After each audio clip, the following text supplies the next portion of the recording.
And welcome back to the Morning Blend. Finding the right work-life balance is, of course, hard, but for moms, this pandemic has created a whole new level of stress. Moms need help before they burn out. Joining us now to help is Dr. DeCaria.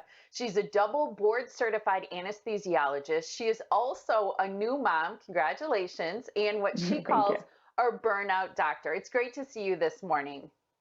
Good morning. Great to see you. It's just shocking, some of the headlines that you mentioned in your information about working moms are not okay. And you say that nearly 3 million women have left the workforce, and more than 75% of parents of school age kids report stress as a result of this very uncertain school year. I mean, that's a very sobering statistic. It is. It is, and it's really concerning. And I think at this time, we need to help moms, working moms and ones that are home, figure out if they're suffering from burnout so that they can identify it and try to take steps to prevent long-term issues from having this.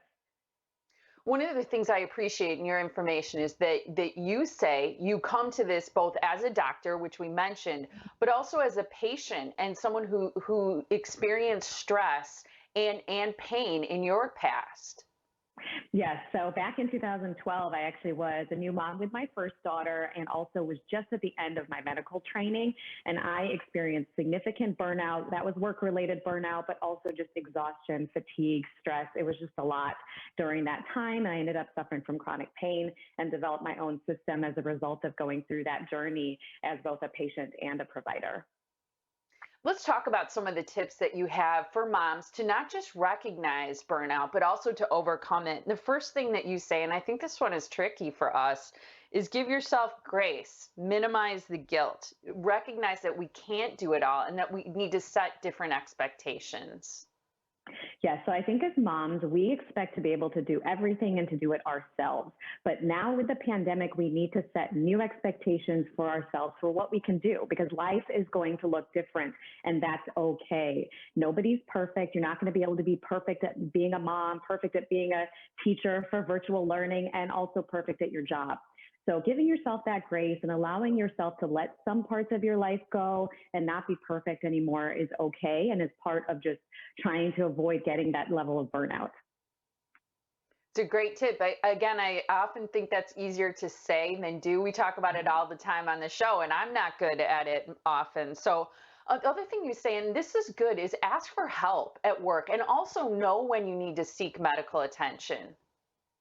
Yes. So some of the signs of burnout to look for are things like losing patience with your kids, losing pleasure in activities that used to bring you joy, but also some people experience physical signs. They may have headaches, they may have neck or back pain. You may just feel absolutely exhausted. But then we need to start being more concerned when we see more serious signs. So things such as you feel like you're maybe not able to take care of your kids the same way anymore, take care of yourself. And even worse than that, thoughts of hurting yourself. So as things progress, you need to get immediate medical attention and seek your doctor's help so that you can actually treat it before things become too severe. Burnout is really a sign of levels of stress, signs of depression. So you need to look for these things and treat them accordingly. The main thing that they think as to why in America we're suffering burnout as parents is because we aren't really in a big support system. Many of us don't live with extended family. We're trying to do this on our own. So it's important to try to tap into whatever support system and help you may have. Maybe that's asking your boss to move the meeting. Maybe that's asking friends to pitch in, or even your spouse, just asking them to pick up duties that maybe they didn't do before the pandemic. Really good tips. Important to remind ourselves of those too. The other thing that you suggest is finding time for self care. We hear about this a lot. Schedule it, prioritize sleep and exercise. But something that you add that I haven't really heard much about lately, but I really like this, is you suggest schedule time to decompress. Yes. So part of what happens with burnout is you're multitasking throughout the day. You're taking care of your kids, maybe trying to simultaneously do work. And what ends up happening is we shift everything into the evening. So our time that used to be for us, maybe to decompress a little bit, is now gone because you're picking up extra tasks, you're trying to help your kids, and all that time to yourself is just kind of out the window. So it's super important to take a moment, and it could even be as little as 3 or 5 minutes to decompress from all that noise, all that activity, that multitasking, and just have some peace and quiet. So for some people, it's hiding in the closet. For others, it's taking a few extra minutes in the shower where you're by yourself to just take those deep breaths, to try to just bring yourself down, be mindful, maybe meditate for 5 minutes with an app on your phone, just things like this that are just going to allow you to bring those stress hormones down and just calm down a little bit throughout the day and minimize those burnout symptoms.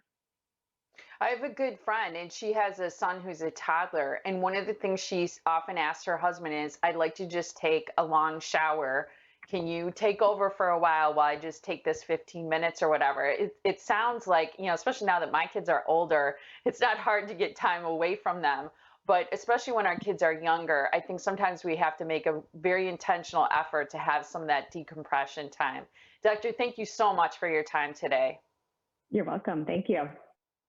Yeah, and I appreciate all those great tips. Stress and pain are often related.